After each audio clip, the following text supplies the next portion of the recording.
and from outside a new sound began. Not a knock. This time it was the slow grating crunch of a shovel biting into a pile of dirt. Then the sound of that dirt being thrown onto the roof of the shed. Thud. Thud. Thud. It was happening again. We were being buried alive.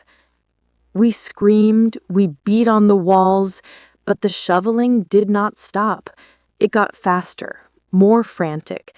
Then a whisper filtered through the walls, a voice I knew from the tape, the voice of Dr. Allard.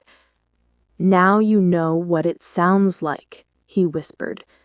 "Now you know how it feels." The dirt piled higher. The roof began to groan under the weight. The darkness became absolute. In that final moment,